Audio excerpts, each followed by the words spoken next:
Thank you for that introduction. I got totally humbled. And I'm really humbled to be here. When I look into the audience and I see all this young talent, I really think, yes, this is the right moment to be in Hong Kong. So thank you for the invitation. And it's also a pleasure to be here because it's a chance for me to come back and say hello to my good friend Ada Wong. So actually, the only reason why you are here is because I had to come and visit Ada Wong. So thank you for that help. But Ada asked me if I could come and share a few reflections concerning how have I developed my own leadership style, my own mindset. And I tried to look back when I was a young man at the same age as you, most of you. Could I just see how many of you is less than 20 years old? Could you please make a hand? Okay. So how many of you is between 20 and 25? Oh. So I'm happy. So I'll just reflect about where was I when I was between 20 and 25 years old. I had just graduated from the university. I was around 24 years old. And I'll tell you 3 small stories. And I hope that the time is not going to run out before I have finished these 3 small stories. And each story consists of a kind of a leadership issue or reflection. And today, as I was introduced, I'm the Minister for Culture in Denmark and part of the Danish new government. And it's great to represent Denmark with this role. But 30 years ago, I was a young troublemaker like you. Today, I'm an old troublemaker. Around 30 years ago, I had just graduated from the university, and I had to find a job. At that time, there was a high unemployment among young people in Denmark. So I was really curious if I was able to find a job just after graduation. And I was looking in the newspapers, and I found an interesting ad where the city which I was living in was looking for a person who could work together with a group of troubled kids from the inner city. And I applied, and I was called in for the interview, and I tried to do my best. And 1 week later, I was informed that I actually had got the job, and I was so goddamn happy. So I said to the guy who interviewed me that I really wanted to thank him and say, oh, thank you because you hired me and you chose me out of all the people who applied for the job. And he looked at me and said, Uffe, you were the only one who applied. So I started my career applying for a job no one really wanted. And the reason why they didn't want it was that I had to really work with some troubled kids. They were kicked out of the local schools. No one wanted to be close to them. They made a lot of social conflicts in the local community. And then the city hired me to work together with these kids. There were around 20 of them. And they looked really tough, and they really made a lot of not very nice noise in the local community. So I had to figure out how can I do something together with them? How can I involve them in a meaningful project? At that time, maybe you can't believe it, but at that time I was quite fit. I was quite athletic.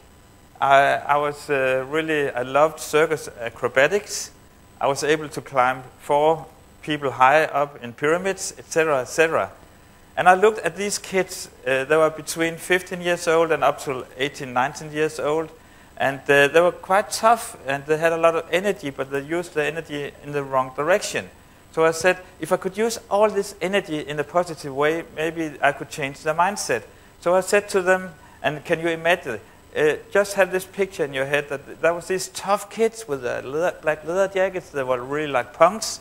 And here I came as a young guy saying, hey, would you like to create a circus troupe together with me.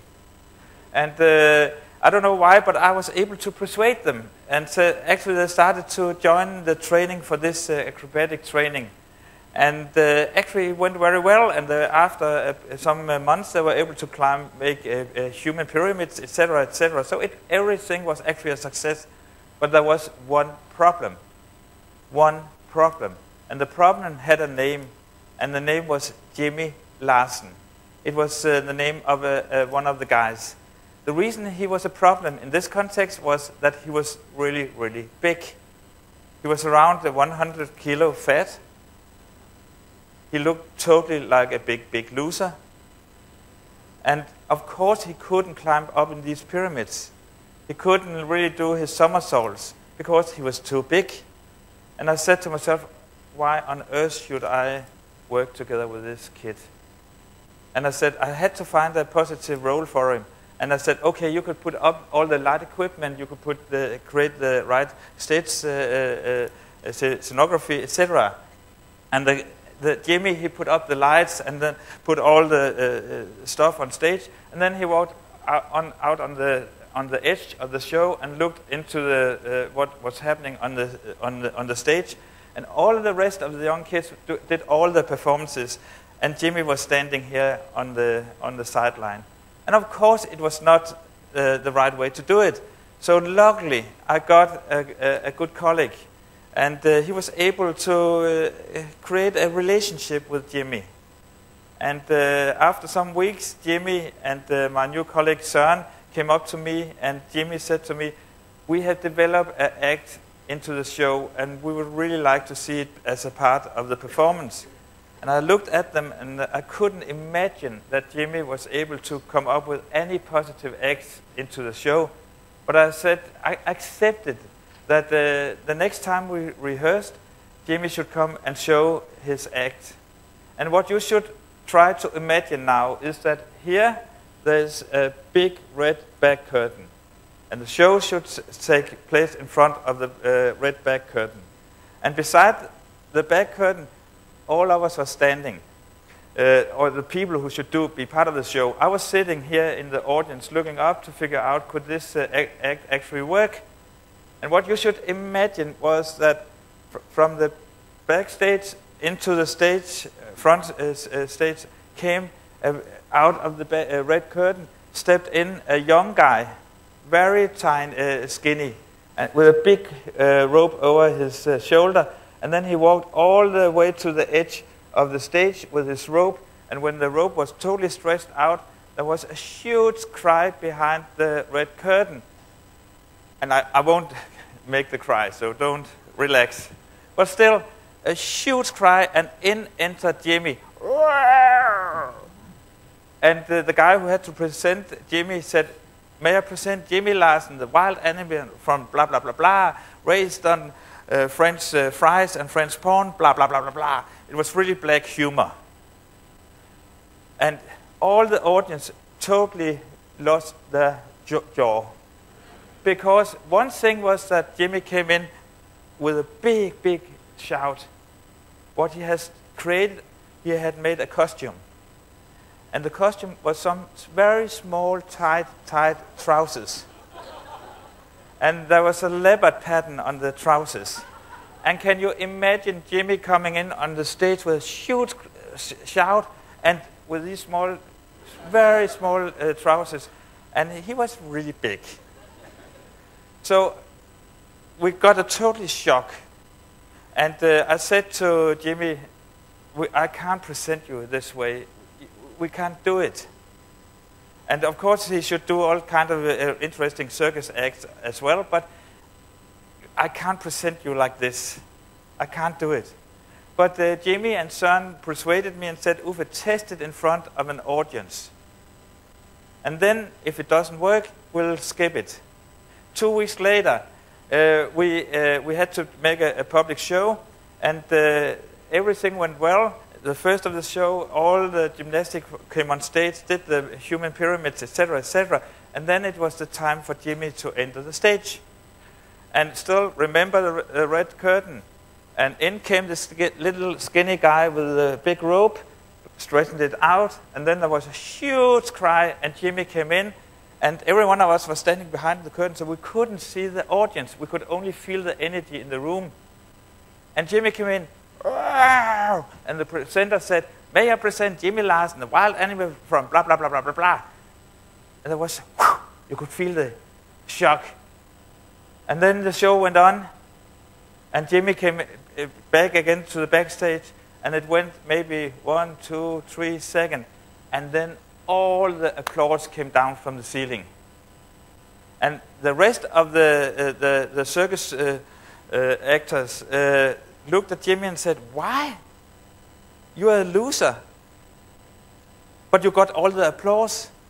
There was no one before or after Jimmy. Jimmy became the star of the show. And we looked at Jimmy and said, "What has happened?"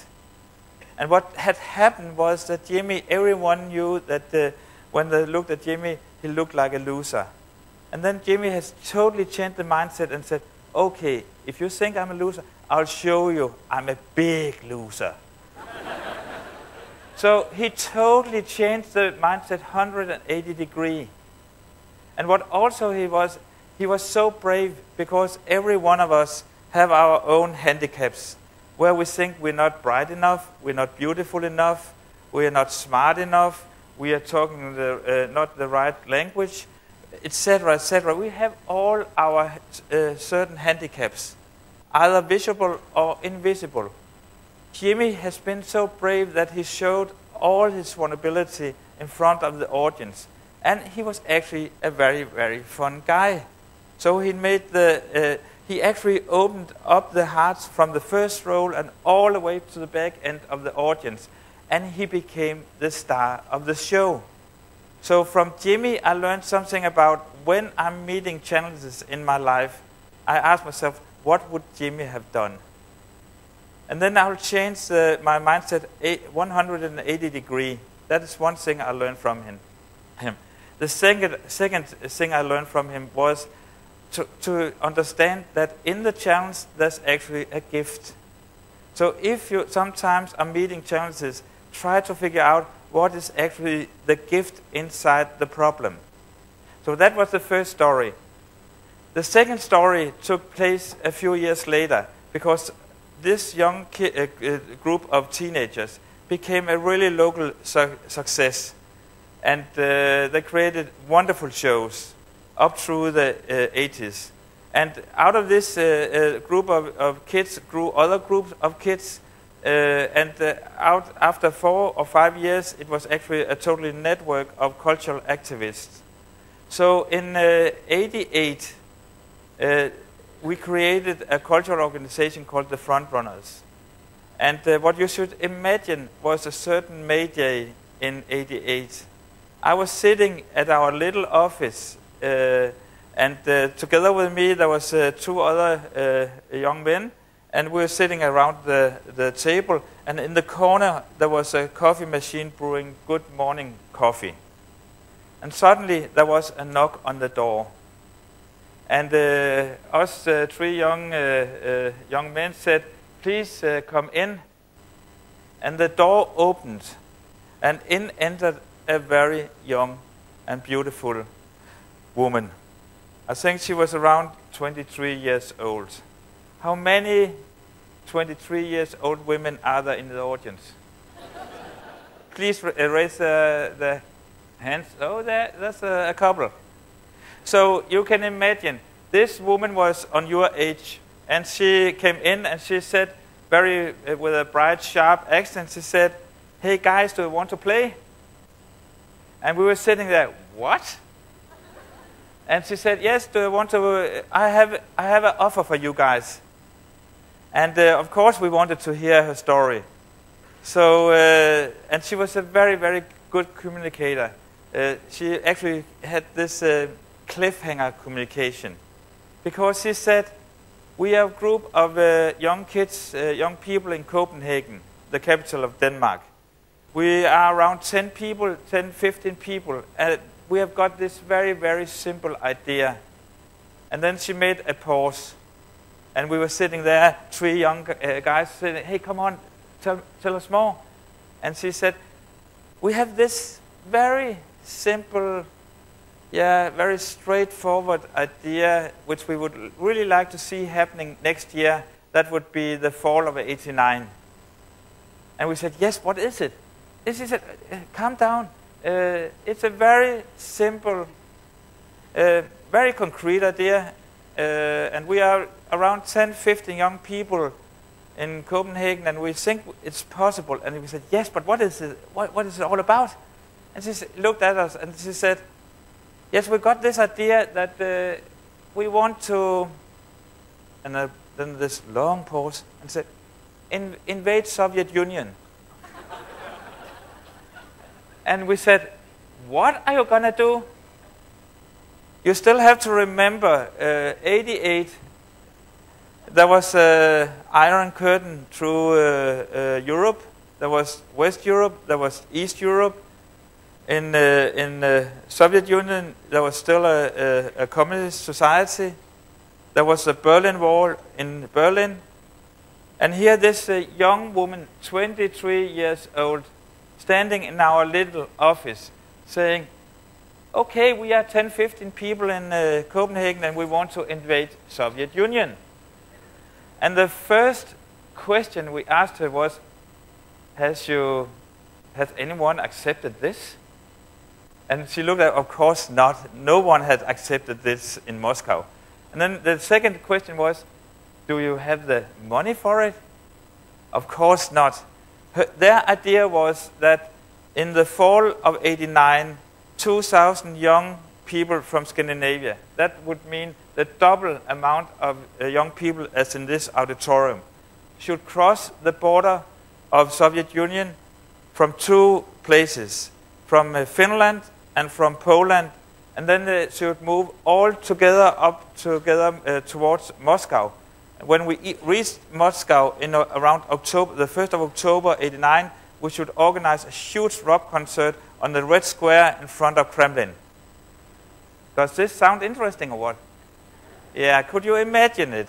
If I gave you a challenge right now and created a project and you had 1 year to organize this, these kids in Copenhagen that didn't have the money, that didn't have the allowance from the leadership in Moscow, but they had a dream. They had a dream towards changing the society, and they had a purpose, and they had a strategy. The strategy was to make cultural dialogues with the ordinary Russian people, and through that maybe be part of the change in the at that time Soviet culture. So we just had to say yes. Of course we wanted to be part of that project. So for the next 1.5 years, we worked day and night to see this happen. In September '89, we started 2 cultural caravans. One went up through Sweden into Finland and headed towards Moscow. One went through Germany all the way to Poland and up to Moscow. And we met each other in the mid-September, late September of '89. We did the big rock concert in Moscow. And what happened was that I was standing on the Red Square around the 30th of October '89. And we have been the first Westerner who was allowed to travel freely in the Soviet Union at that time. We were the first Westerner, European Westerner, who was allowed to stay at people's private homes. And we have talked with all the ordinary Soviet Union citizens about their hopes and dreams for change. So I was standing on the Red Square the 3rd of October '89, and there was a group of journalists who came up to me and asked me, Uffe, now you have been inside Soviet Union for more than a month. You have been have all the dialogues with the ordinary citizens of Soviet Union. When do you think there will be change in Soviet Union? I looked into the camera and I said, something is changing, because Gorbachev was a rising political star. He talked about glasnost and perestroika. Something was changing because we were allowed to do the project. Something was changing. But I looked into the camera and I said, I think maybe it will still take maybe 10, 15, 20 years before anything will happen. What happened 1 month later? The Berlin Wall came down. And that really, really learned me something about that change can happen overnight. Change can happen overnight if there is a critical mass of innovation, creativity, hunger for change. And what we see right now in our part of the world, around Middle East, we had the Arabian Spring. Young people no one could have imagined that thousands and thousands of young people will join each other in Cairo, in Egypt, and start a new transformation of the Arab world. No one could have imagined that 3 months before. So change can happen, and it can happen soon. But it requires a lot of you young, talented people, which is, for example, here in this room tonight, that you want to take your part in the change. So that was the second little story. Would it be possible to tell one more? Maybe I'm running out of time. But of course, one thing is Jimmy, about changing the mindset 180 degrees. One thing is about finding the gift in the problem. One thing is that change can happen overnight. But everyone are doing mistakes through our lifetime, again and again. And the last story I will tell happened in San Francisco years after. Because when we came home from Moscow, we asked ourselves, my team, what kind of education should we have had to do what we were doing? Because at the university, I was never trained to make contracts with the KGB. No. At the university, I was never trained to make conflict solving with the Russian mob. No. At the university, I was never trained to organize a rock concert in Moscow. No. So I said, what kind of education should I have had to do what I was doing? And out of that simple question, we created the Kaospilots program, which is still going after 20 years. It has its jubilee just a few months ago. So the Kaospilots started in 91. And in 96, we created our first outpost in San Francisco, where we were sending our students to San Francisco for a whole year. To send a lot of young students, times is up, it says here on the screen, was to actually to fundraise a lot of money. And I was under pressure.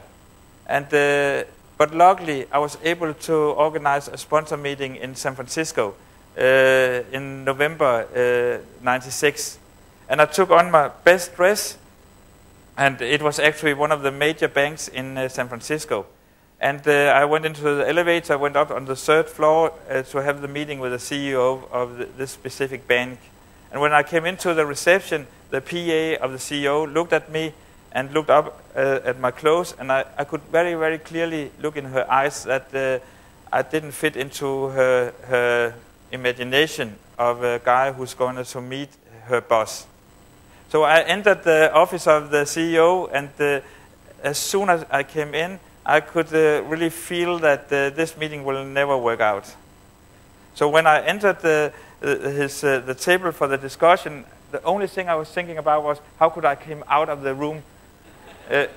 And I was under a bit pressure because I had to make this deal, so I was speed speaking. The more I felt nervous, the more I speak, and the whole meeting was a catastrophe. It was a failure. So I had to back out and say thank you for the meeting. He was a very polite guy, but everything went wrong. Everything went wrong in that meeting. And I had to go back to my team and just tell them this really didn't work out. Luckily, there was one very nice old American guy in the room of the office. And he came up to me and he said to me, Uffe, I can really see at you that you don't feel well. And he looked me into the eyes, and then he gave me maybe the best advice I have ever got by anyone. Because he said to me, Uffe, it's okay to make failures under 4 circumstances. It's okay to make failures under 4 circumstances. The first one is that you are able to identify your failure. Second is that you will take responsibility for the part of the failure which is yours. Third, that you will learn from your failure. Fourth, that you will do it differently the next time you are in the same situation. So he gave me this very, very important advice. Identify your failure, take responsibility, learn from it, and do it differently the next time. So for me, I know that I'll make failures. For example, right now I haven't followed the timeline. So I have to be more sharp next time. But these 3 small stories is example of that on our life journey we'll meet people who will learn and teach us and who will shape our minds. And now you will have 3 days together. Please learn from each other. Please listen to the others' experiences. Please pick their brains, steal the good ideas in a good manner. Please be part of the change. So, Jimmy, what did he learn me? 108-degree change. Find the gift in the problem. The Moscow story, change can happen overnight. If you do failures, identify it, take responsibility, learn from it, and do it different the next time. So this was my little reflection to you guys, and I hope that you will just shake the world because we need you.